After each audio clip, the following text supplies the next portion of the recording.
Bonjour Serge. Selon vous, bienvenue à Trust Valley. Selon vous, quel est le rôle de la Trust Valley ou quel rôle devrait avoir la Trust Valley dans votre écosystème et dans votre environnement aujourd'hui? Ben, c'est un rôle qui pour moi elle a déjà. Donc elle permet d'agrandir notre réseau, de mettre en contact différents partenaires autour de la confiance numérique. Nous, en tant qu'entreprise semi-publique, les transports publics de la région lausannoise, on a la chance via la Trust Valley donc, de pouvoir rencontrer des partenaires privés autour de la confiance numérique.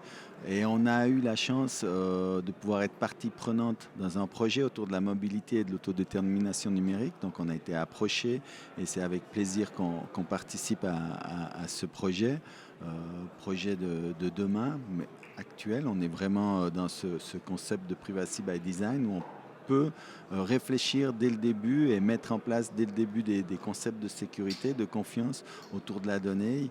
Et grâce à Trust Valley, donc justement d'avoir en collaboration des startups, des très bons acteurs de la région, Estia Lab pour ne pas le nommer. Donc c'est vraiment une chance pour nous d'être là-dedans et de bénéficier de la dynamique de Trust Valley.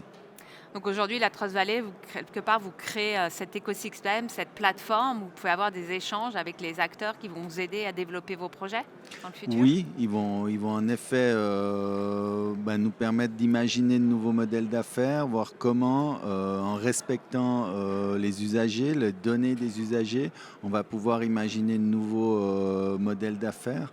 Donc c'est grâce à la Trust Valley qui nous impulse, qui vient nous donner cette idée, enfin qui vient nous parler de l'autodétermination numérique et qui va nous permettre peut-être de trouver, d'élaborer en POC et de trouver quelque chose d'industrialisable par la suite, quoi.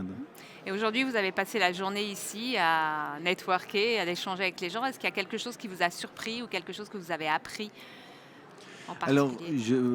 j'ai eu la chance déjà d'être là l'année passée. Donc, de nouveau, on voit qu'il y a besoin de transparence, on a besoin de passer les limites, on a besoin de collaborer. Donc, ça, je pense que c'est vrai et c'est intéressant. C'est intéressant d'en parler. Ça fait 2 ans maintenant qu'on en parle. Et comme le disait à un moment donné à Trust Valley, maintenant, comment arriver à mettre des cas concrets là-dessus? Donc, nous, on travaille sur un cas concret, tant mieux. Mais on voit qu'il y a toujours ce problème de fonds qui revient. Donc, comment amener des fonds pour développer? On voit que les forces face à nous qui veulent ébranler la confiance numérique, eux, ils ont des moyens. Et nous, tous à notre échelle, on essaye de mettre des moyens, mais c'est toujours difficile d'avancer et de se protéger et de stabiliser notre environnement.